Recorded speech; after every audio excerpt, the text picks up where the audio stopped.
Di balik laci meja kerja suamiku yang terkunci, aku menemukan botol pil gairah impor. Bukti dingin bahwa pernikahan kami yang baru berjalan seumur jagung hanyalah kebohongan besar. Nekat menukarnya dengan obat pencahar dosis tinggi, aku sama sekali tak menyangka aksi diam-diamku malam itu justru membuat iparku berteriak histeris di tengah makan malam keluarga, memuntahkan rahasia paling menjijikkan tentang siapa pemilik asli gairah suamiku sebenarnya. Selamat datang di cerita Nela. Absen yuk, sahabat dari mana saja nih? Jangan lupa subscribe ya. Bagi yang sudah subscribe, semoga diberi rejeki yang mengalir. Bau harum masakan ayam bumbu Bali yang kumasak sejatinya memenuhi ruang makan malam ini, tetapi kehangatan itu tidak pernah menyentuh hatiku. Di balik hijab pashmina coklat muda yang melilit kepalaku dan balutan baju rajut pas badan yang kupakai, tubuhku justru gemetar menahan amarah yang kusembunyikan di balik senyum tipis.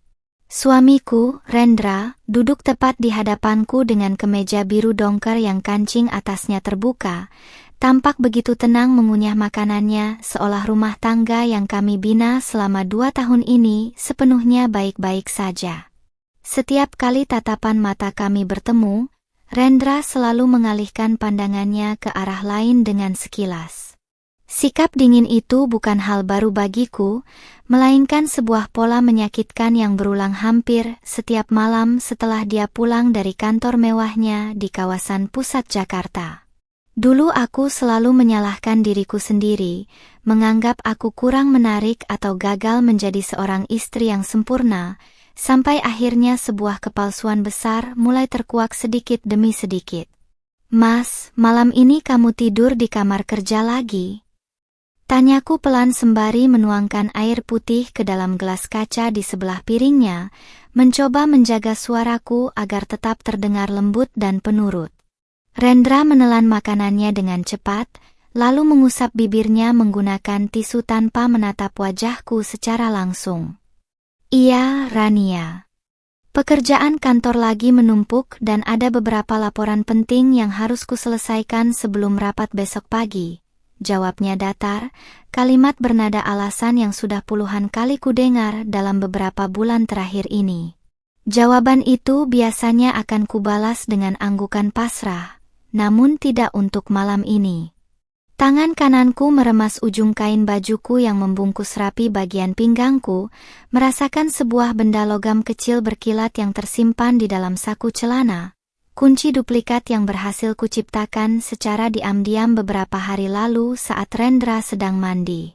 "Ya sudah kalau begitu, jangan lupa diminum vitaminnya," balasku dingin sembari berdiri untuk membereskan piring-piring kotor, sementara mata hatiku terus mengawasi gerak-gerik pria yang seharusnya menjadi pelindungku itu.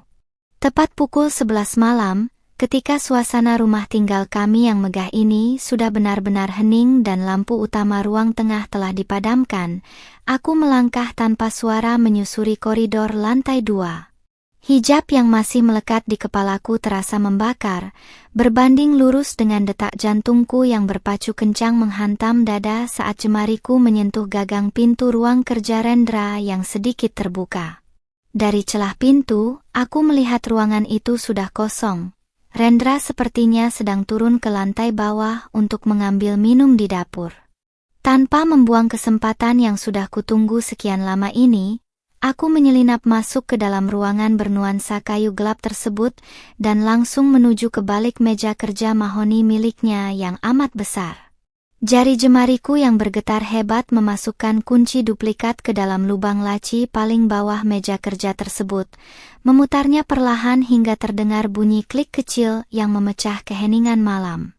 Saat laci itu terbuka, bau wangi parfum yang sangat kukenal mendadak menusuk hidungku, bercampur dengan aroma bahan kimia yang terasa asing. Di dalam laci tersembunyi itu, tidak ada tumpukan berkas kantor atau dokumen penting seperti yang selalu diucapkannya, melainkan beberapa botol kaca bening berisi pil-pil penambah gairah impor berlabel khusus, berdampingan dengan sebuah barang milik wanita yang membuat darahku mendadak berhenti mengalir. Di samping botol-botol obat gairah itu, tergeletak sebuah jepit rambut berhias permata imitasi dan botol parfum mahal milik Della, adik iparku sendiri yang baru 3 bulan ini tinggal bersamanya di rumah kami dengan alasan sedang mencari pekerjaan di ibu kota. Air mata dingin menetes menembus kain hijabku saat semua teka-teki yang menyiksa batinku selama ini akhirnya terjawab, memicu rasa dendam membara yang seketika menghapus seluruh kelembutanku sebagai seorang istri. Malam ini juga, rencana pembalasan dendamku harus dimulai. Gemuruh amarah di dalam dadaku serasa ingin meledak saat jemariku menyentuh jepit rambut milik Della yang tergeletak tepat di samping botol-botol pil penambah gairah tersebut. Udara di dalam ruang kerja Rendra yang berpendingin ini mendadak terasa begitu menyengat, membuat napasku memburu di balik hijab pashmina yang melilit leherku. Logika dan akal sehatku seakan dipaksa menerima kenyataan paling pahit bahwa pengkhianatan paling menjijikkan tidak datang dari orang jauh, melainkan tumbuh subur di bawah atap rumahku sendiri.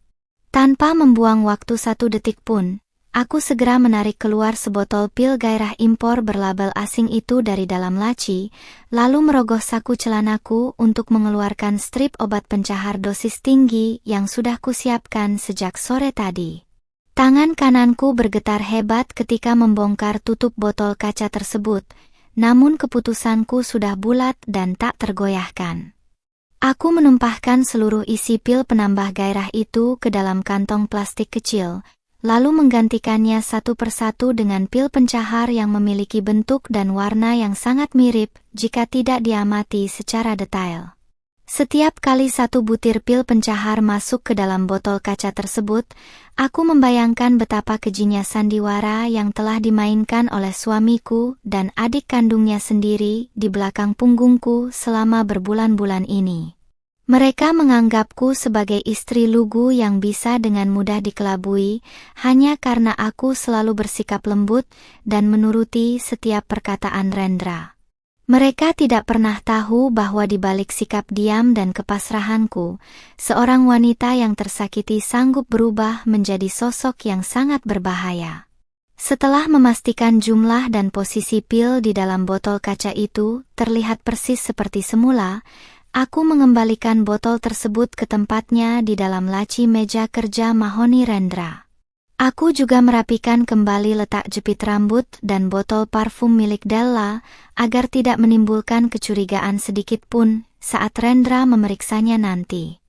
Dengan gerakan yang sangat berhati-hati, aku menutup laci tersebut lalu menguncinya kembali menggunakan kunci duplikat yang berada di dalam genggamanku. Langkah kakiku kembali menyusuri koridor lantai 2 yang remang-remang dengan perasaan campur aduk antara ketakutan yang mencekat dan kepuasan dendam yang mulai membakar jiwa. Saat melewati pintu kamar Della yang sedikit terbuka di ujung lorong, aku sempat menangkap bayangan wanita itu yang sedang berdiri di depan cermin sembari mengelus lehernya sendiri. Tatapan matanya yang licik dan penuh kemenangan saat menatap pantulan dirinya di cermin membuat dadaku semakin bergemuruh menahan mual. Aku memutuskan untuk segera masuk ke dalam kamar tidur utamaku, mengunci pintu dari dalam, lalu merebahkan tubuhku yang sangat lelah di atas ranjang king size yang terasa begitu dingin dan hampa. Di dalam kegelapan malam, aku menatap langit-langit kamar sembari memeluk diriku sendiri, mencoba meredakan guncangan emosi yang membuat seluruh persendianku terasa lemas. Aku tahu bahwa langkah nekat yang kubuat malam ini adalah titik awal dari sebuah permainan berbahaya yang bisa menghancurkan kehidupan kami bertiga. Keesokan harinya, sinar matahari pagi menerobos masuk melalui celah gorden jendela dapur, menerangi sosokku yang sedang sibuk menyiapkan sarapan di atas meja makan granit yang mewah. Aku sengaja memasak hidangan kesukaan Rendra dan Della, lengkap dengan sup hangat dan jus buah segar yang terlihat sangat menggoda selera. Senyum manis yang kupasang di wajahku pagi ini adalah topeng terbaik yang pernah kubuat, menyembunyikan badai dendam yang siap menelan mereka bulat-bulat. Pagi Mbak Rania, harum banget masakannya. sapa Della dengan nada suara yang dibuat-buat manja saat dia melangkah masuk ke area dapur dengan gaun santai yang cukup ketat. Dia berjalan tanpa dosa menuju kulkas, mengambil segelas air dingin tanpa sedikit pun merasa bersalah atas apa yang telah dia lakukan di belakangku selama ini. Aku membalikkan badan, menyambutnya dengan anggukan kepala dan senyuman yang sangat ramah, seolah tidak pernah terjadi apa-apa di antara kami. Pagi, Della. Ini Mbak sudah buatkan sup iga hangat dan jus alpukat kesukaan kamu. Ayo langsung duduk saja mumpung Mas Rendra juga baru turun dari lantai atas. Jawabku halus sembari menata mangkuk-mangkuk porselen di atas meja. Rendra berjalan mendekati meja makan dengan pakaian kantor yang rapi. Kemeja putihnya terpasang sempurna dengan dasi bernuansa gelap yang membuatnya terlihat sebagai seorang pria mapan dan terhormat. Dia sempat melirik ke arah Della sekilas, sebuah tatapan penuh makna yang tak mungkin bisa melepaskan diri dari pengawasanku yang kini 100 kali lebih tajam dari biasanya. Tatapan itu adalah konfirmasi nyata atas semua kecurigaanku yang tak lagi membutuhkan bukti tambahan. Rania, nanti malam aku ada acara makan malam keluarga besar bersama beberapa relasi bisnis penting, jadi kamu dan Della harus bersiap-siap sejak sore, ucap Rendra sembari menyesap kopi hitamnya perlahan tanpa berani menatap langsung ke dalam mataku. Aku ingin kita semua tampil sempurna karena acara ini sangat menentukan kelanjutan proyek besar yang sedang kutangani di kantor. Tentu saja, Mas. Aku akan menyiapkan penampilan terbaik kita untuk acara makan malam nanti. Jawabku pelan sembari menunduk, menyembunyikan kilatan mata penuh dendam yang terpancar di balik kedipan mataku. Di dalam hati, aku tersenyum sinis membayangkan apa yang akan terjadi ketika pil pencahar di dalam laci terkunci itu mulai bekerja di tengah-tengah keramaian acara makan malam keluarga yang megah itu. Pagi itu berjalan begitu lambat, menyiksa setiap sudut batinku yang hancur berkeping-keping di balik senyuman manis yang terus kupaksakan di depan mereka berdua. Kemeja putih Rendra yang sangat rapi dan wangi parfum yang menguar dari tubuhnya kini tak lagi menimbulkan rasa bangga di dalam dadaku, melainkan hanya menyisakan rasa mual yang luar biasa hebat. Aku sibuk menuangkan jus alpukat ke dalam gelas kristal milik Della sembari memperhatikan bagaimana cara adik iparku itu mengerlingkan mata secara sembunyi-sembunyi ke arah suamiku, sebuah interaksi terselubung yang dulu selalu kuanggap sebagai kedekatan kakak adik yang wajar namun kini berbalik menjadi bukti kejahatan yang paling menjijikkan. Rendra menyesap kopi hitamnya dengan tenang. Jari jemarinya yang mengenakan cincin pernikahan kami sesekali mengetuk permukaan meja makan granit yang dingin. Dia membetulkan posisi dasi bernuansa gelap yang melingkar di lehernya, lalu berdehem pelan seolah sedang mengatur nada suaranya agar tetap terdengar berwibawa di hadapanku. Rania, nanti sore pastikan kamu dan Della memakai pakaian terbaik yang sudah kubelikan minggu lalu, karena kolega bisnis yang kuundang malam ini adalah orang-orang dari kalangan atas yang sangat menilai penampilan, ucapnya datar sembari akhirnya memberanikan diri menatap ke arahku. Tenang saja, Mas, aku pasti akan memastikan kami berdua tampil sangat memukau dan tidak akan mempermalukan namamu di depan para relasi bisnismu yang terhormat itu. Jawabku dengan suara yang begitu lembut dan tenang, membuat Rendra mengangguk puas tanpa menyadari ada ancaman besar yang sedang mengintai di balik kepatuhanku. Aku sengaja mengalihkan pandangan ke arah Della yang tampak menyunggingkan senyum tipis bernada meremehkan, seolah dia merasa berhasil menguasaiku dan memenangkan perhatian suamiku sepenuhnya di rumah ini. Setelah Rendra berpamitan dan berangkat ke kantornya di kawasan bisnis Jakarta, aku menghabiskan seluruh siang itu dengan pura-pura sibuk merapikan rumah dan menyiapkan gaun yang akan kami kenakan. Setiap kali melangkah melewati pintu ruang kerja Rendra yang kini kembali terkunci rapat, dadaku bergemuruh membayangkan obat pencahar dosis tinggi yang kini sudah bersarang rapi di dalam botol kaca impor tersebut. Aku tahu betul bahwa Rendra memiliki kebiasaan mengonsumsi obat penambah gairah itu beberapa jam sebelum dia melancarkan aksi bejatnya, dan malam ini akan menjadi panggung eksekusi yang paling sempurna bagi mereka berdua. Sekitar pukul 3 sore, aku sengaja berjalan menuju kamar Della di lantai atas dengan alasan ingin membantunya memilih aksesori yang cocok untuk acara makan malam nanti. Pintu kamarnya yang sedikit terbuka memperlihatkan Della sedang berdiri di depan cermin besar, mematut diri dengan gaun merah marun tanpa lengan yang sengaja dibeli untuk menonjolkan lekuk tubuhnya secara terang-terangan. Baju yang sangat tidak pantas dikenakan oleh seorang adik ipar di depan suami kakaknya, namun justru pakaian seperti itulah yang selama ini disukai oleh Rendra. "Mbak Rania," kaget aku. "Kenapa tidak mengetuk pintu dulu?" Cetus Della kaget sembari terburu-buru menutup sebuah kotak perhiasan kecil di atas meja riasnya dengan wajah yang mendadak panik. Sikap defensif yang diperlihatkannya semakin menegaskan bahwa ada banyak rahasia gelap yang sedang dia sembunyikan rapat-rapat dariku di dalam kamar tersebut. "Maaf ya Della, Mbak cuma mau mengantarkan bros mutiara ini untuk mempercantik gaunmu nanti malam," balasku ramah tanpa menunjukkan sedikit pun rasa curiga, melangkah masuk ke dalam kamarnya sembari meletakkan bros tersebut di dekat cermin. Bau parfum mahal yang sama dengan yang kutemukan di laci kerja Rendra semalam langsung menyeruak memenuhi penciumanku, membuat amarah yang kuredam di dalam dada semakin membakar seluruh kesabaranku. "Terima kasih Mbak Rania memang baik banget dan selalu perhatian sama aku," ujar Della dengan nada manis yang terdengar sangat palsu di telingaku, sebelum akhirnya dia kembali sibuk memoleskan lipstik merah menyala pada bibirnya.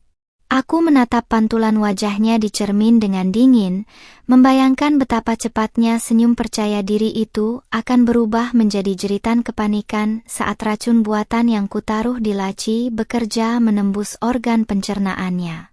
Ketika waktu menunjukkan pukul 6 sore, aku sudah selesai merias diriku sendiri di dalam kamar utama, mengenakan busana bernuansa tajam yang membalut rapi lekuk tubuhku, serta hijab pashmina yang kutinggikan dengan gaya sangat elegan. Aku menatap pantulan diriku di cermin, seorang wanita muda berusia 25 tahun yang tak lagi bisa ditindas atau dibodohi oleh kebohongan pria yang dicintainya. Cermin di hadapanku tidak lagi memantulkan sosok istri yang lemah lembut dan penurut, melainkan seorang dalang pembalasan dendam yang siap menghancurkan panggung kebohongan suaminya. Suara deru mobil Rendra yang memasuki garasi menandakan bahwa waktu pertunjukan telah semakin dekat. Aku mendengarkan langkah kakinya yang terburu-buru menaiki tangga menuju ruang kerjanya, sebuah rutinitas rahasia yang selalu dia lakukan sebelum menghadiri acara-acara penting untuk mengambil suplemen gairahnya. Dari dalam kamar, aku bisa mendengar bunyi klik kunci laci mahoni yang diputar perlahan, disusul suara tutup botol kaca yang dibuka dengan cepat oleh jemari suamiku yang kehausan akan gairah terlarang. Senyum dingin terukir jelas di bibirku saat membayangkan Rendra menelan 2 butir pil pencahar dosis tinggi yang disangkanya sebagai obat penambah gairah impor berharga mahal itu. Dia pasti meneguknya dengan segelas air dingin tanpa sedikit pun curiga bahwa rasa pahit di tenggorokannya adalah awal dari kehancuran martabatnya sendiri. Racun pencahar itu kini sedang bergerak perlahan menuju lambungnya, siap meledak di waktu yang paling tidak dia harapkan di hadapan puluh orang terpandang. Beberapa menit kemudian, Rendra keluar dari ruang kerjanya dengan wajah yang tampak begitu segar dan bersemangat, melangkah menuju kamar dengan senyum lebar yang sangat percaya diri. "Ayo Rania, Della, mobil sudah siap di bawah. Kita tidak boleh terlambat 1 menit pun untuk acara malam ini," panggilnya dengan suara lantang yang menggema di seluruh koridor rumah. Aku berjalan keluar kamar sembari membetulkan posisi hijabku, menyambut tatapannya dengan senyuman paling memikat yang pernah kubuat. Tahu betul bahwa malam ini akan menjadi malam terakhir bagi kebohongan rumah tangga kami. Mobil sedan mewah yang dikendarai Rendra membelah kemacetan malam kota Jakarta dengan kecepatan sedang, menyusuri jalanan protokol yang dipenuhi kerlip lampu gedung-gedung pencakar langit. Di dalam kabin mobil yang hening dan harum ini, posisi duduk kami seolah menggambarkan peta konflik yang sesungguhnya. Aku duduk di samping Rendra sebagai istri sah, sementara Dalla duduk di kursi belakang sembari terus mencuri pandang melalui kaca spion tengah. Sesekali jemari Rendra mengetuk kemudi dengan ritme cepat, menunjukkan cerminan kepercayaan diri yang membubung tinggi, efek sugesti dari 2 butir pil pencahar dosis tinggi yang dipikirnya sebagai obat penambah gairah impor yang baru saja ditelannya sebelum berangkat tadi. Tempat makan malam kita kali ini adalah salah satu restoran privat paling eksklusif di kota ini, Rania, ucap Rendra tiba-tiba, memecah keheningan sembari menoleh sekilas ke arahku dengan senyuman yang tampak sangat bangga pada dirinya sendiri.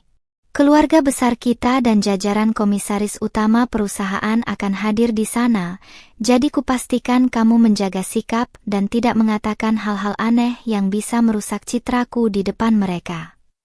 Kalimat penekanan yang diucapkannya bernada peringatan halus itu justru terdengar sangat menggelikan di telingaku, mengingat pria yang sangat menjaga prestise ini sama sekali tidak menyadari bahwa bom waktu biologis sedang memproses reaksi kimianya di dalam perutnya sendiri. Kamu tidak perlu khawatir sama sekali, Mas. Balasku sangat lembut sembari membetulkan posisi dudukku, agar balutan gaun elegan yang membungkus rapi tubuhku terlihat tetap sempurna tanpa celah. Sebagai istri yang baik, aku tentu tahu persis bagaimana caranya memberikan kejutan yang tak terlupakan untuk suami tersayang di hadapan seluruh keluarga besar dan rekan bisnismu nanti malam. Aku sengaja menekankan kata kejutan dengan nada suara yang begitu manis, membuat Dalla yang berada di kursi belakang sempat menggeser posisi duduknya dengan gelisah karena menangkap makna terselubung yang merayapi udara. Tak sampai 30 menit kemudian, mobil kami akhirnya memasuki area valet parking sebuah restoran bergaya klasik Eropa yang sangat mewah di kawasan Senopati. Ruangan restoran bernuansa lampu kristal gantung yang megah itu sudah dipenuhi oleh belasan anggota keluarga besar kami, serta para mitra bisnis Rendra yang mengenakan pakaian serba mahal. Saat kami bertiga melangkah masuk menyusuri karpet merah, semua mata langsung tertuju pada kami, memberikan tatapan kagum atas penampilan Rendra yang terlihat gagah bersanding denganku yang berhijab anggun, tanpa seorang pun tahu kebusukan apa yang tersembunyi rapat di balik senyuman kami. Rendra, akhirnya kamu datang juga bersama istri dan adikmu, sapa Paman Aris, salah satu investor terbesar di perusahaan Rendra, sembari berdiri dari kursi kepalanya dan menyambut kami dengan pelukan hangat khas pria berkelas. Kami baru saja membicarakan performa kerjamu yang luar biasa bulan ini, dan kami semua sangat bangga memiliki anak muda yang begitu berdedikasi seperti dirimu. Rendra tertawa lebar menerima pujian tersebut, mengusap dadanya dengan sikap jumawa yang sangat memuakkan, sementara aku hanya berdiri diam di sampingnya sembari mengumbar senyum patuh yang penuh kepalsuan. Kami bertiga kemudian dipersilakan duduk di meja panjang yang telah dipenuhi dengan berbagai hidangan pembuka berkualitas tinggi, mulai dari olahan makanan laut hingga daging steak impor yang tebal. Dalla duduk tepat di seberang Rendra, sementara aku mengambil posisi di antara Rendra dan salah satu bibi senior keluarga kami. Dari sudut mataku, aku dapat melihat bagaimana Dalla secara diam-diam memainkan ujung sepatunya di bawah meja, menyentuh kaki Rendra secara terselubung. Sebuah gestur provokatif dan berani yang dibalas Rendra dengan gigitan bibir bawah serta usapan keringat tipis di pelipisnya. Rendra mengira rasa hangat dan sensasi aneh yang mulai merambat di area perut bawahnya adalah efek dari reaksi gairah yang dihasilkan oleh pil impor yang diambilnya dari laci tersembunyi tadi sore. Dia berkali-kali meneguk air es di dalam gelas kristalnya untuk meredakan gejolak internal yang kian terasa intens, tanpa menyadari bahwa itu adalah tanda awal pencernaannya mulai menolak paksa cairan pencahar dosis tinggi yang telah melumat isi perutnya. Wajahnya yang semula segar berangsur-angsur menunjukkan perubahan warna menjadi sedikit pucat, meski dia tetap berjuang keras tertawa menanggapi obrolan Paman Aris. "Mas Rendra, kamu kenapa? Kok kelihatannya berkeringat banyak sekali?" bisik Della dengan nada penuh perhatian dari balik meja, matanya menatap Rendra dengan binar penuh teka-teki yang syarat akan makna mesum. Della tentu sangat paham bahwa suamiku biasa meminum obat gairah itu saat berencana menghabiskan waktu intim bersamanya, sehingga dia menganggap perubahan fisik Rendra malam ini adalah bukti betapa besarnya gairah terlarang pria itu yang sedang menahan hasrat di depan banyak orang.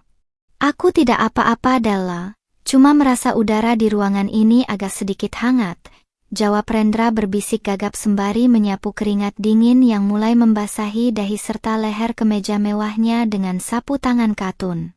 Aku yang memperhatikan interaksi berbisik mereka hanya bisa tersenyum sinis di dalam hati, menikmati detik demi detik kehancuran yang sebentar lagi akan menjemput kesombongan mereka berdua secara telak di hadapan publik. Ketika hidangan utama berupa daging panggang dengan saus krim pekat disajikan di atas meja, kondisi perut Rendra sudah tidak bisa diajak kompromi lagi. Terdengar bunyi gemuruh halus yang berasal dari dalam perut suamiku, diikuti oleh gerakan tubuhnya yang mulai gelisah dan berulang kali menggeser posisi duduknya di atas kursi kayu berbusa tebal tersebut. Raut wajahnya yang tadinya begitu percaya diri kini bertransformasi menjadi topeng kepanikan yang luar biasa, saat rasa mulas yang teramat sangat mulai mencengkeram ususnya dengan cengkeraman racun yang menyiksa. "Mas, dimakan dagingnya, ini hidangan kesukaanmu kan?" tanyaku sembari menyodorkan piring daging tersebut dengan tatapan mata yang polos namun menusuk tajam ke dalam manik matanya yang dipenuhi ketakutan. Rendra menatap piring itu dengan tatapan ngeri, tenggorokannya naik turun menahan gelombang rasa mual dan desakan hebat dari perut bawahnya yang seolah siap meledak kapan saja jika dia berani menggerakkan otot tubuhnya sedikit saja. Tepat saat Paman Aris berdiri dan mengangkat gelasnya untuk memimpin sesi toast ucapan selamat atas kesuksesan proyek Rendra, tangan Rendra yang memegang gelas mendadak gemetaran hebat hingga air di dalamnya terombang-ambing. Rendra berusaha keras untuk berdiri ikut memberi penghormatan, namun benturan rasa sakit yang luar biasa melilit perutnya membuat seluruh pertahanannya runtuh seketika. Matanya melotot tajam menahan penderitaan fisik yang belum pernah dia rasakan seumur hidupnya, menandakan bahwa pertunjukan utama dari pembalasan dendamku akhirnya resmi dimulai. Seluruh pandangan para tamu undangan yang memenuhi meja panjang itu kini tertuju penuh pada Rendra yang berdiri dengan posisi tubuh sedikit membongkok dan kaku. Wajahnya yang semula tampan bersih kini berubah pucat pasi seperti kertas, sementara bulir-bulir keringat dingin berukuran besar mulai bermunculan menetes di sepanjang pelipis dan leher kemejanya. Paman Aris yang sedang mengangkat gelas kristalnya menghentikan ucapannya sejenak, menatap Rendra dengan dahi berkerut heran karena melihat tubuh keponakannya yang bergetar hebat seperti orang yang terserang demam tinggi secara mendadak. "Rendra? Kamu kenapa, nak? Kenapa wajahmu mendadak pucat sekali seperti itu?" tanya Paman Aris dengan nada suara penuh kecemasan yang menggema di seluruh sudut ruangan restoran privat yang hening tersebut.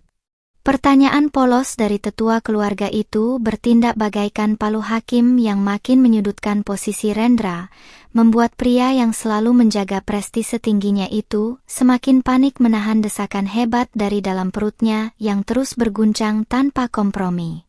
Rendra berusaha keras untuk mengukir senyuman di bibirnya yang mendadak membiru, namun cengkeraman rasa mulas luar biasa dari obat pencahar dosis tinggi itu terus memilin ususnya tanpa ampun. Tangan kanannya bertumpu sangat erat pada tepi meja granit hingga buku-buku jarinya memutih, berusaha menahan gravitasi tubuhnya agar tidak ambruk di hadapan belasan kolega bisnis terpandang. Saya tidak apa-apa, Paman, hanya sedikit mendadak mual dan sakit perut," jawabnya dengan suara yang terputus-putus dan sangat serak, berjuang keras mengatur napasnya yang memburu. Della yang duduk tepat di seberang Rendra mulai menyadari ada sesuatu yang sangat tidak beres dengan pria yang dicintainya itu. Raut wajah Della yang semula dipenuhi binar kepuasan terselubung kini berganti menjadi ekspresi kebingungan yang bercampur panik. Dia meletakkan pisau dan garpunya dengan dentang nyaring, lalu menatap Rendra secara terang-terangan tanpa memedulikan pandangan heran dari anggota keluarga besar lainnya yang berada di meja tersebut. "Mas Rendra, kamu yakin tidak apa-apa?" potong Della dengan nada suara yang meninggi dan bergetar panik, refleks memajukan tubuhnya menyeberangi meja untuk meraih lengan Rendra. Namun, tepat saat gerakan cepat Della mengagetkan Rendra, gejolak reaksi kimia racun pencahar di dalam perut suamiku itu sampai pada titik puncaknya, menciptakan gelombang rasa sakit tiada tara yang merobek seluruh daya tahan fisik dan harga diri pria itu sekaligus. Bunyi gemuruh yang sangat keras menyerupai suara ketukan udara terdengar jelas dari balik celana bahan mahal Rendra, disusul oleh erangan kesakitan yang keluar dari tenggorokannya, saat Rendra mendadak mencengkeram perutnya sendiri dan terduduk kembali ke kursinya secara kasar. Bau tidak sedap yang sangat menyengat langsung menyeruak keluar, meracuni udara ruangan restoran yang harum itu dalam hitungan detik dan membuat beberapa ibu-ibu pejabat yang duduk di dekatnya terbatuk-batuk sembari menutup hidung mereka dengan sapu tangan.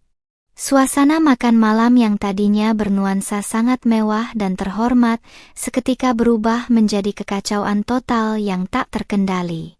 Para jajaran komisaris dan mitra bisnis utama Rendra memundurkan kursi mereka secara serentak dengan raut wajah jijik dan syok yang tak tertutupi, menatap tak percaya pada sosok pria muda berbakat yang selama ini mereka kagumi kini, terkulai tak berdaya dalam kondisi yang amat sangat memalukan di hadapan publik. Astaga! Baunya menyengat sekali. "Rendra, apa yang terjadi padamu?"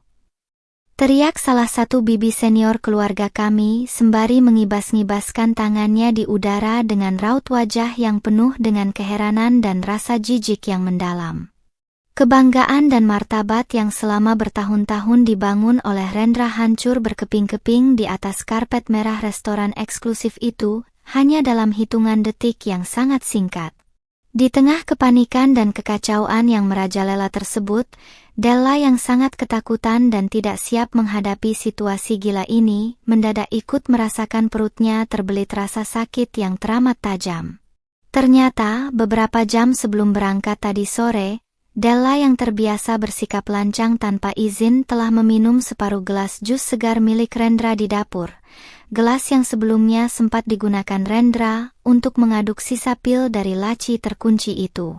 Pekikan histeris yang sangat melengking mendadak keluar dari tenggorokan Della, memecah kebisingan ruangan saat wanita muda itu meremas perutnya sendiri dan jatuh berlutut di samping meja makan. "Ag! Perutku! Perutku sakit sekali seperti dibakar. Mas Rendra, obat apa yang kamu berikan padaku tadi sore? Kenapa perutku rasanya seperti dipelintir begini?" jerit Della histeris tanpa sadar, memuntahkan kata-kata kunci yang langsung menghentikan semua desas-desus di ruangan tersebut. Kalimat histeris yang diucapkan oleh Della bagaikan sebuah petir di siang bolong yang menghantam seluruh anggota keluarga besar kami. Semua mata kini beralih menatap Della yang berguling-guling kecil di lantai sembari memegang perutnya, lalu menatap Rendra yang hanya bisa terpaku pucat pasrah dengan tubuh terlanjur ternoda. Pengakuan spontan dari bibir Della tersebut secara otomatis membuka tirai rahasia gelap mengenai hubungan terlarang dan obat rahasia yang selama ini terikat erat di antara mereka berdua. Aku, yang sejak awal berdiri tenang di balik balutan hijab anggunku, perlahan maju satu langkah mendekati mereka berdua sembari menampilkan raut wajah yang penuh dengan kebingungan yang dramatis namun dengan mata yang memancarkan kilatan kemenangan dingin. Obat apa yang kamu maksud, Della? Dan kenapa kamu bisa minum obat yang disimpan suami saya di dalam laci meja kerjanya yang terlok rapat?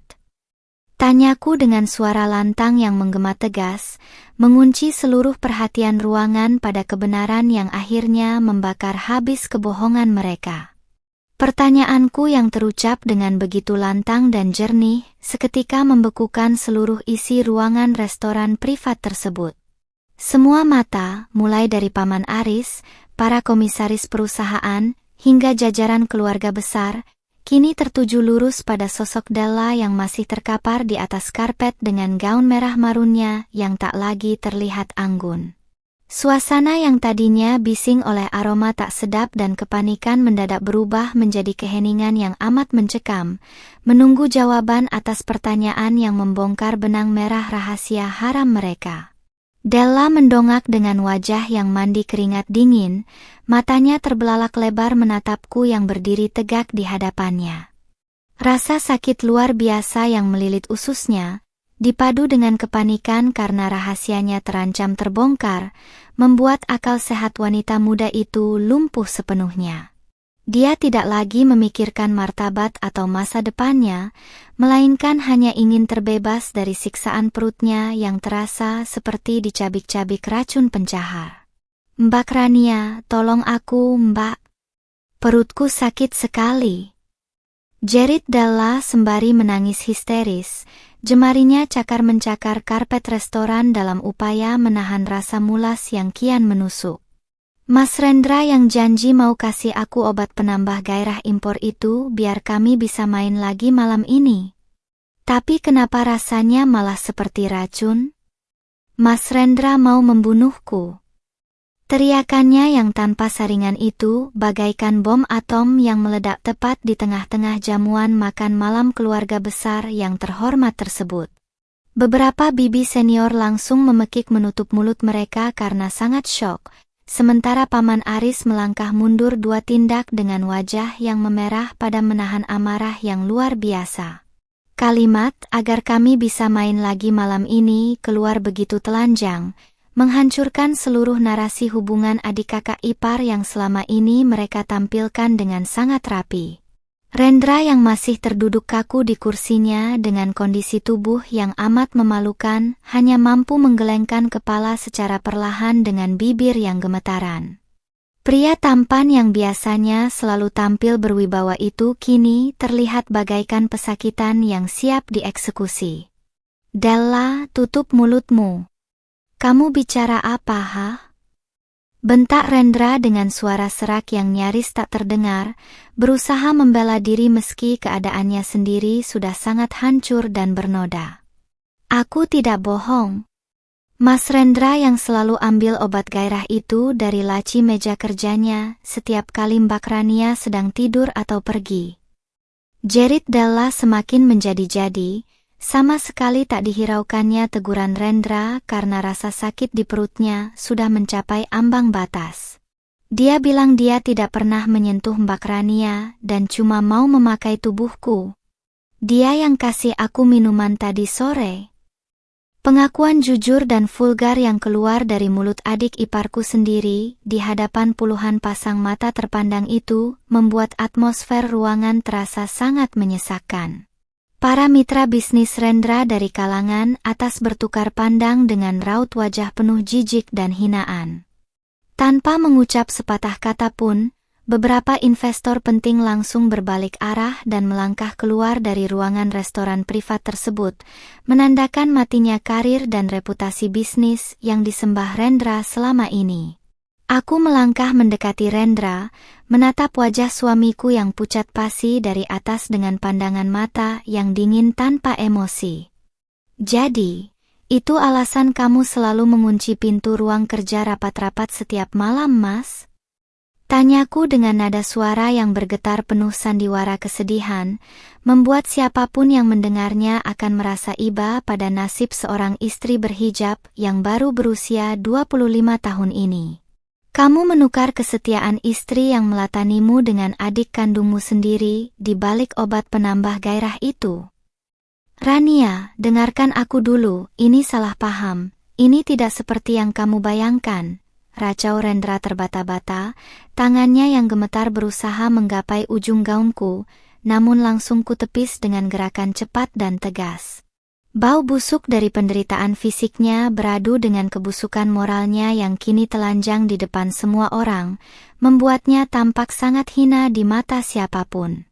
Paman Aris melangkah maju dengan napas memburu dan wajah yang diselimuti amarah dahsyat. Sebagai pimpinan keluarga dan investor utama, rasa malu yang ditanggungnya di hadapan para relasi bisnis benar-benar telah menginjak-injak harga dirinya. Tanpa banyak bicara, Paman Aris melayangkan sebuah tamparan keras yang mendarat tepat di pipi Rendra, menghasilkan bunyi desikan nyaring yang bergema di seluruh ruangan. Binatang kau, Rendra! Kami membesarkan dan memfasilitasimu untuk jadi pria terhormat, bukan untuk jadi manusia bejat yang merusak adikmu sendiri dan mempermalukan keluarga di depan relasi bisnis. Bentak Paman Aris dengan suara menggelegar yang membuat seluruh ruangan merinding.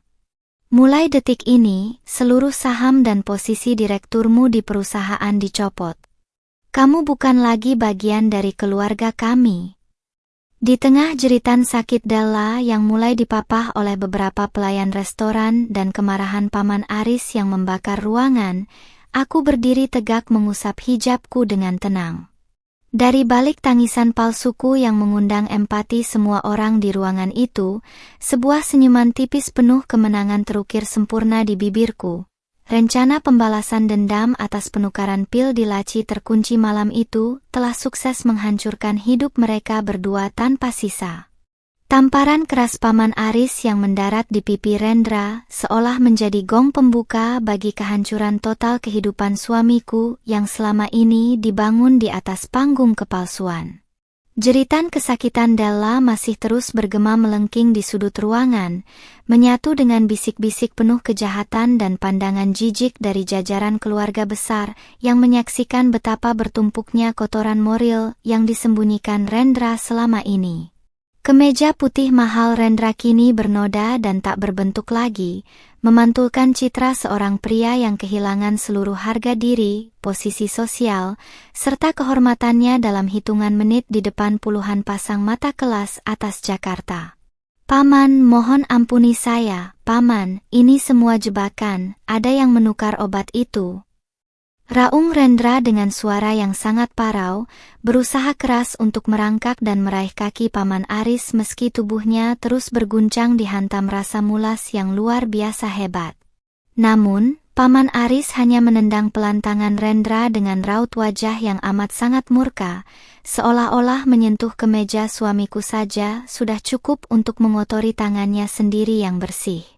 Tidak ada lagi sisa kepedulian dari keluarga besar yang dulu selalu memuja-muja prestasi dan ketampanan Rendra sebagai penerus bisnis utama keluarga. Beberapa pelayan restoran eksklusif itu dengan tergesa-gesa datang membawa kain penutup dan alat pembersih, memapah Della yang sudah terkulai lemas dengan pakaian merah marunnya yang berantakan menuju area toilet belakang. Setiap kali kaki Della diseret melewati meja-meja kristal, rintihan dan tangisannya semakin menegaskan betapa murahnya harga diri yang telah dia tukar demi hubungan terlarang bersama suami dari kakak iparnya sendiri. Orang-orang yang tersisa di ruangan privat tersebut sibuk mengibas-ngibaskan tangan menahan bau yang menyengat, sembari melempar tatapan iba penuh empati ke arahku yang berdiri mematung di tengah kekacauan. Aku sengaja membiarkan beberapa bulir air mata menetes basah membasahi kain hijab pashmina yang melilit pipiku, menampilkan ekspresi seorang istri berhijab usia 25 tahun yang hancur lebur diterjang kenyataan pahit pengkhianatan rumah tangga. Tanganku yang saling bertaut di depan dada bergetar secara dramatis, menciptakan sandiwara kesedihan sempurna yang langsung memancing rasa iba dari para ibu-ibu pejabat yang berada di lokasi. Mereka melangkah mendekatiku, memberikan usapan lembut di bahuku sembari membisikkan kata-kata penguatan atas penderitaan batin yang kualami malam ini. Sabar ya, Nak Rania. Kamu wanita yang sangat baik dan solehah.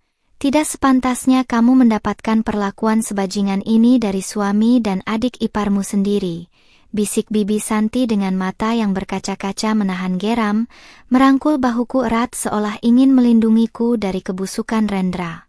Kamu masih sangat muda dan berhak bahagia. Biarkan pria tidak tahu diri ini menerima pembalasan atas perbuatan haram yang sudah dilakukannya di belakangmu. Aku hanya mengangguk pelan dengan suara isakan yang tertahan, berpura-pura tidak sanggup menatap wajah Rendra yang kini berbaring pasrah di atas lantai dingin setelah tenaganya terkuras habis oleh efek obat pencahar dosis tinggi tersebut.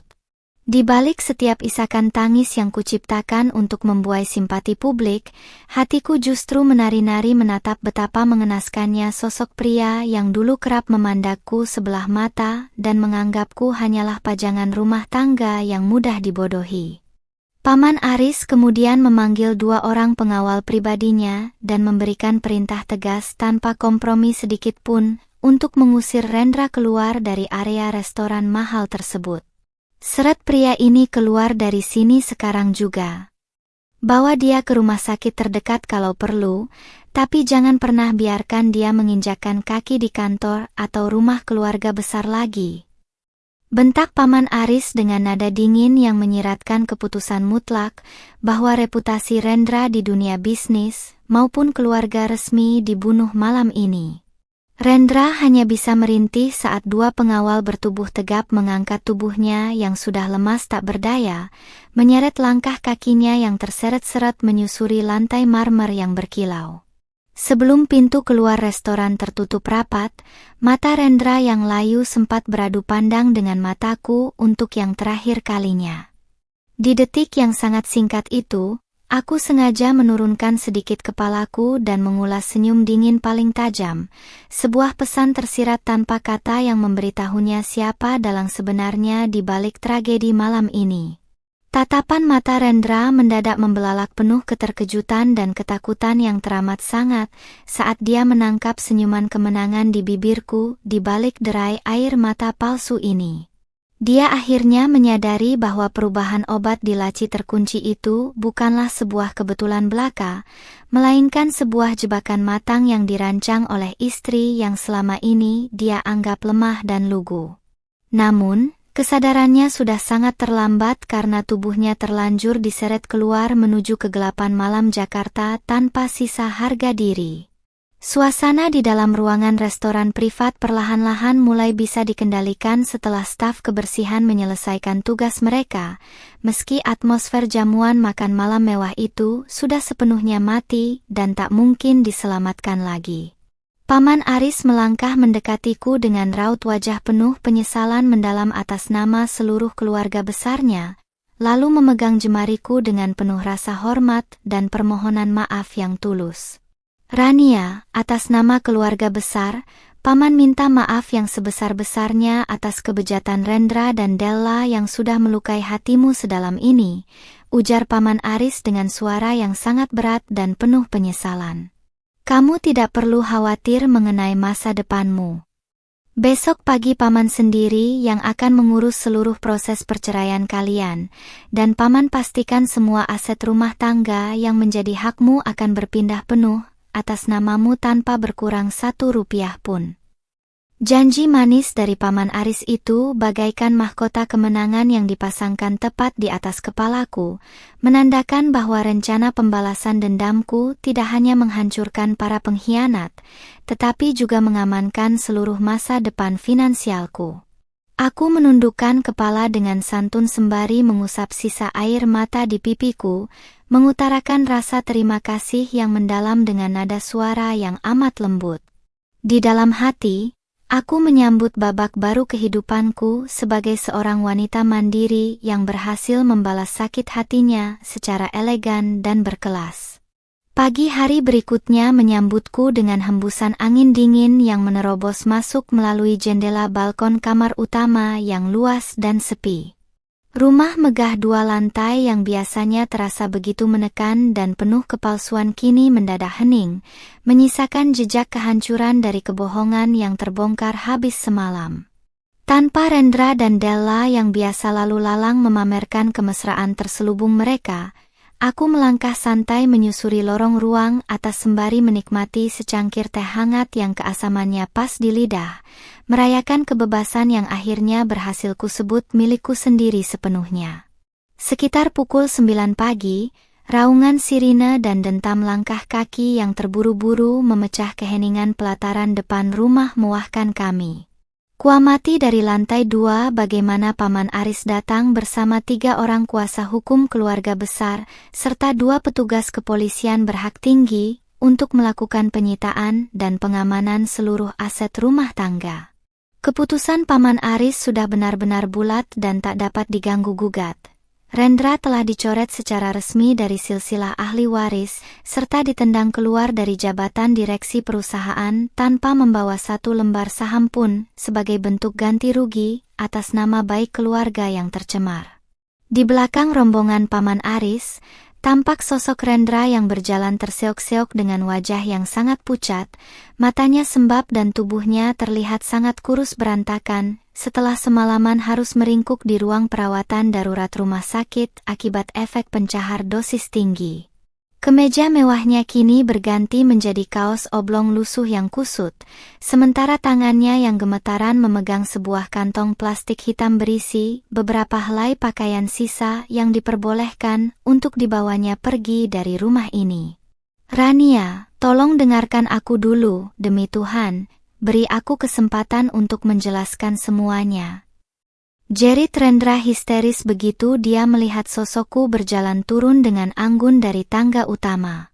Pria yang dulu selalu memandangku dengan tatapan dingin dan meremehkan itu kini bersimpuh pasrah di atas lantai marmer dingin di depan kakiku, memohon-mohon bagaikan seorang pengemis yang kehabisan pengharapan hidup di tengah jalanan kota yang berdebu. Tepat di samping Rendra, muncul sosok Della yang dipapah oleh seorang wanita paruh baya dengan kondisi yang tak kalah mengenaskannya dari suamiku. Wajah cantik oriental lokalnya yang dulu selalu dipercantik dengan polesan riasan tebal kini tampak sembab, lesu, dan dipenuhi rasa malu yang luar biasa hebat. Gaun merah marun yang dikenakannya semalam telah berganti menjadi pakaian olahraga longgar yang kusam, sementara sorot matanya yang licik kini berganti menjadi tatapan ketakutan yang teramat sangat setiap kali matanya beradu dengan pandanganku. "Mbak Rania, maafkan aku, Mbak, aku hilaf," Mas Rendra yang selalu merayuku dan memaksaku untuk menurutinya.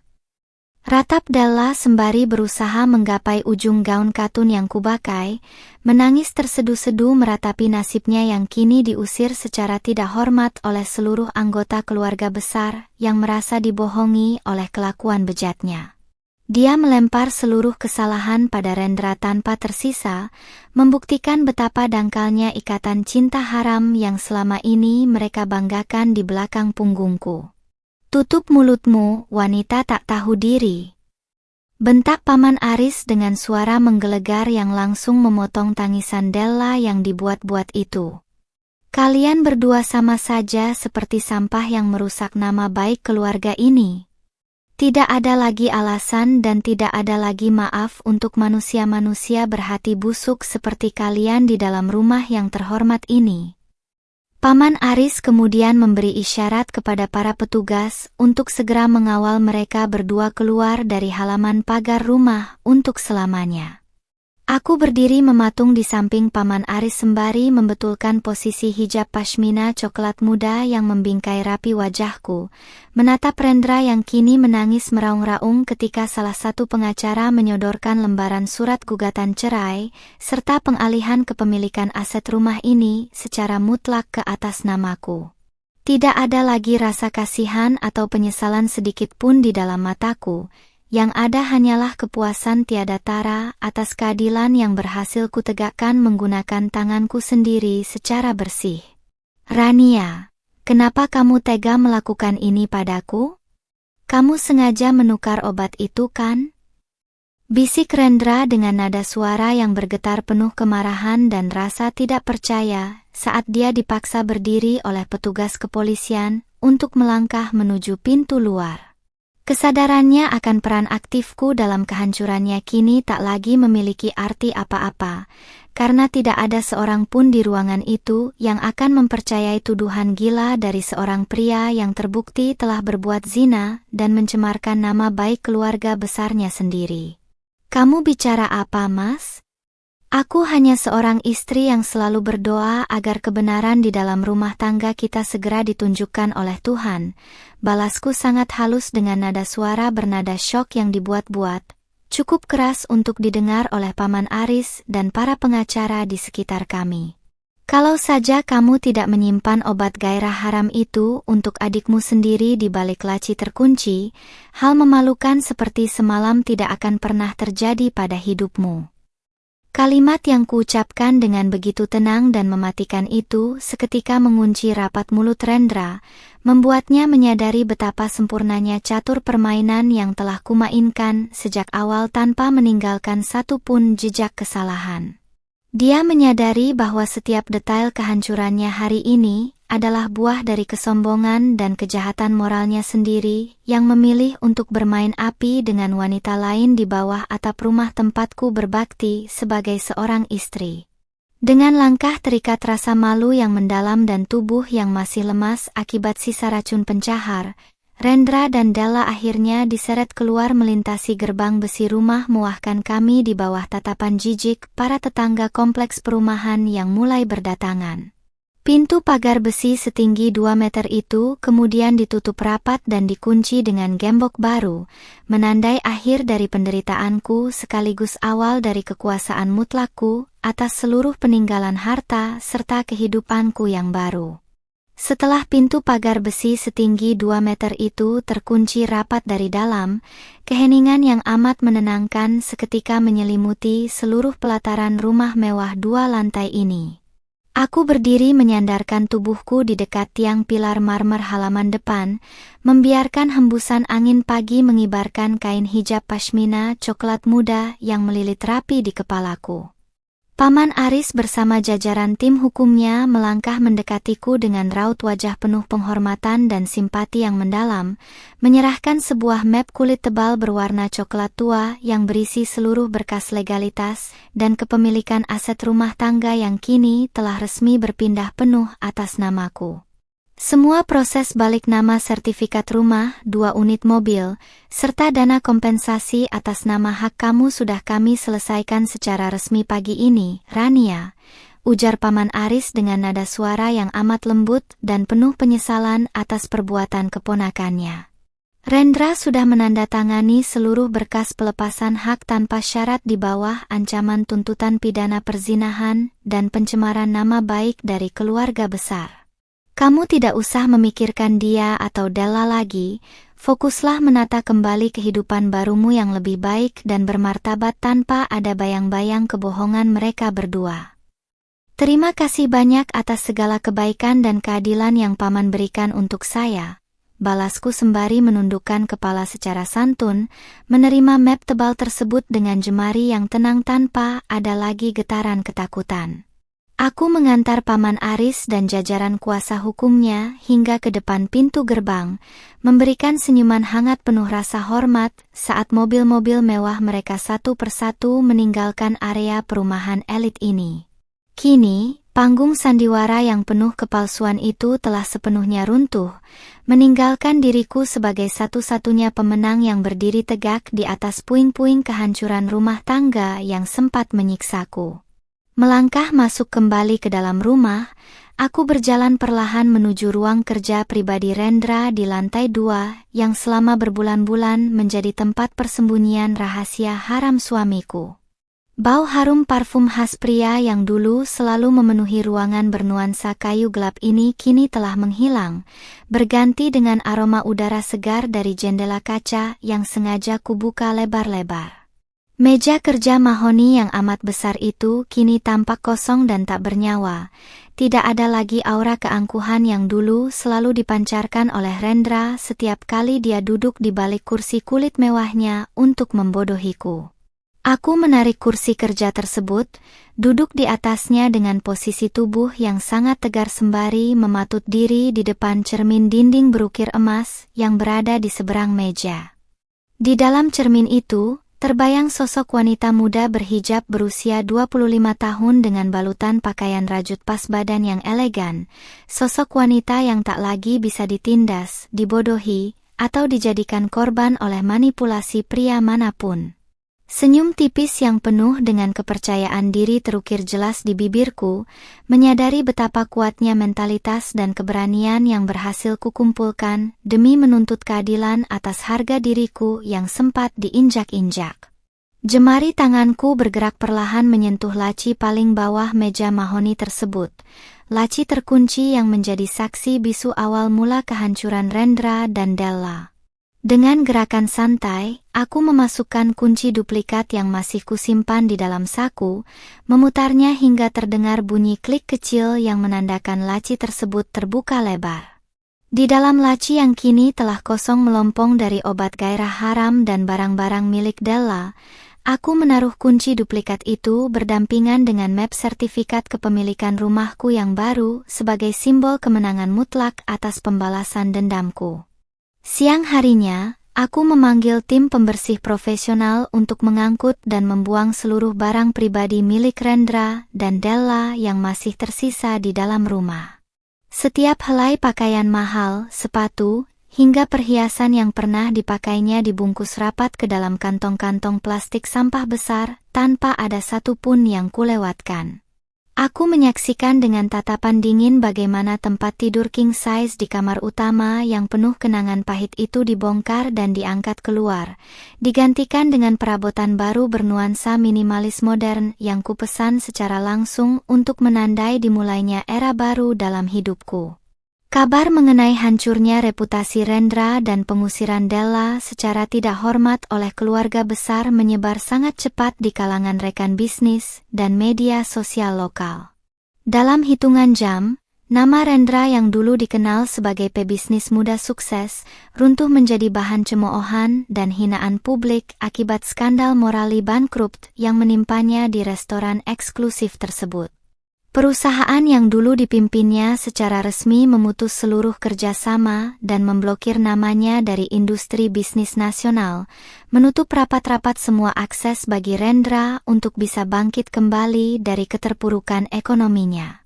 Menurut informasi yang kudengar dari salah seorang kerabat keluarga, Rendra dan Della kini terpaksa menyewa sebuah kontrakan kecil beratap seng di pinggiran kota Jakarta dengan sisa uang tabungan mereka yang amat sangat terbatas. Rendra yang sudah tak memiliki pekerjaan dan tanggungan medis akibat gangguan pencernaan pasca pencahar kini, sering terlibat pertengkaran hebat dengan Della setiap hari, saling menyalahkan dan melempar tuduhan atas kehancuran nasib hidup mereka yang kini berada di titik terendah.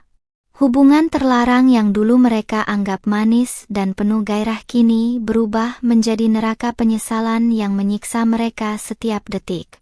Menjelang sore hari, aku berdiri di atas balkon lantai 2 rumahku sembari menikmati secangkir kopi hangat, menatap pemandangan matahari terbenam yang memancarkan warna jingga keemasan di langit Jakarta.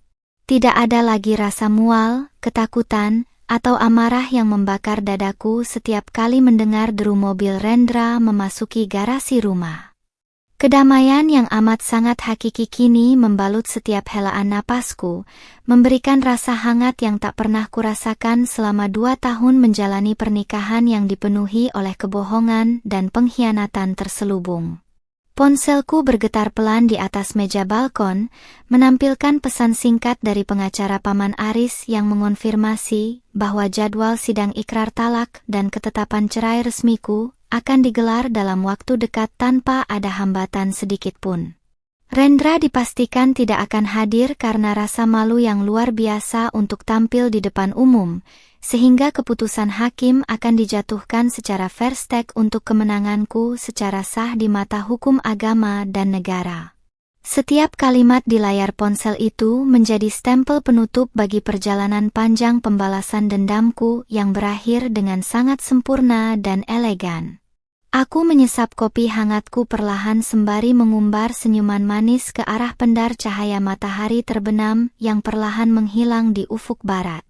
Di usia 25 tahun ini, aku telah membuktikan bahwa kelembutan seorang istri berhijab tidak pernah bisa diartikan sebagai kelemahan yang bisa dimanfaatkan secara semena-mena.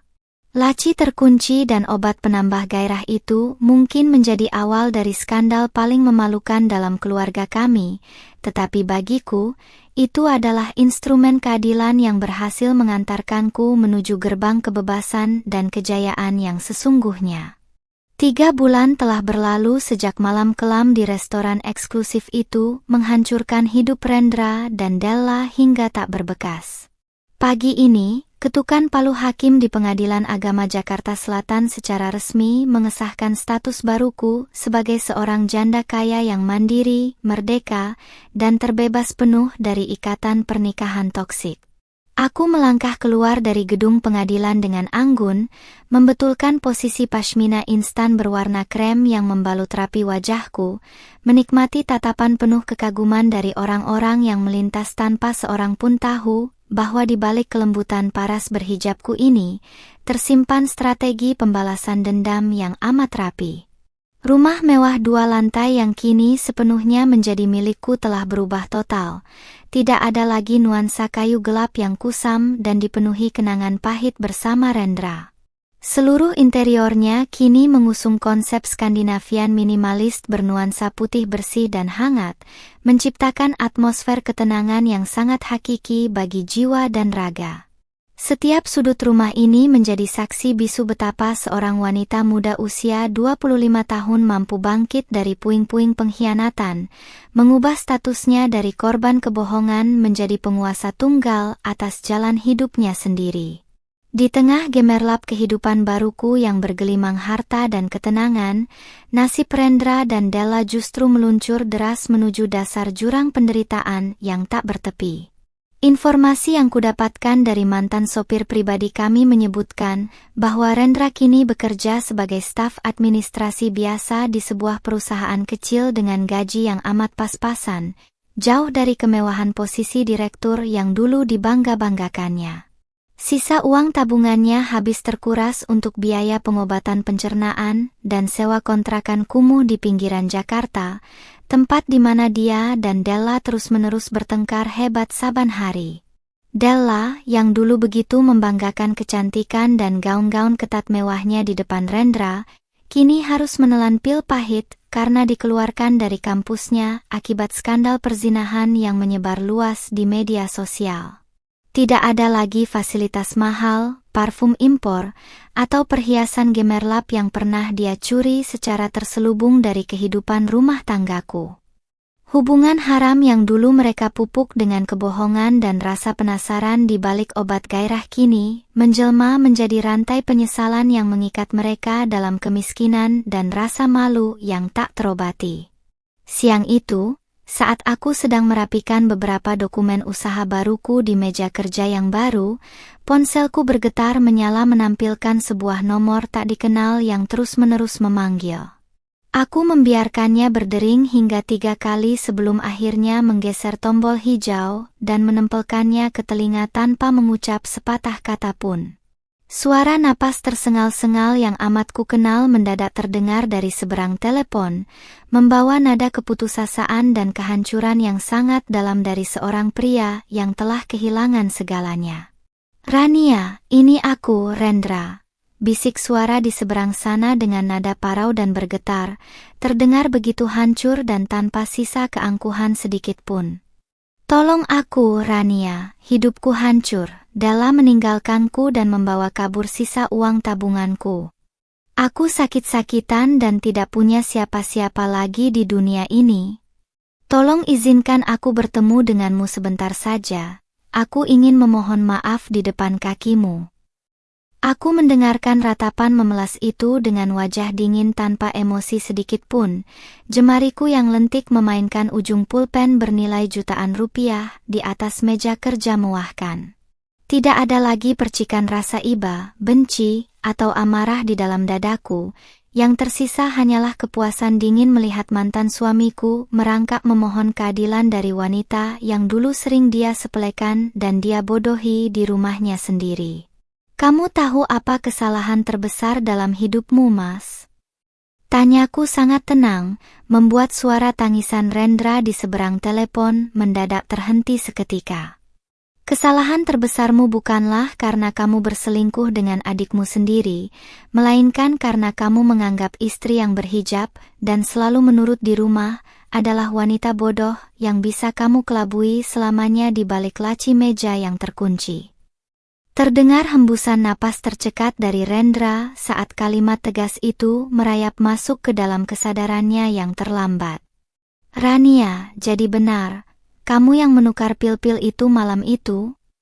Bisiknya penuh rasa tidak percaya yang berbaur dengan ketakutan luar biasa. Kesadarannya akan kebenaran bahwa dialah yang meminum obat pencahar buatan istrinya sendiri kini terkunci rapat.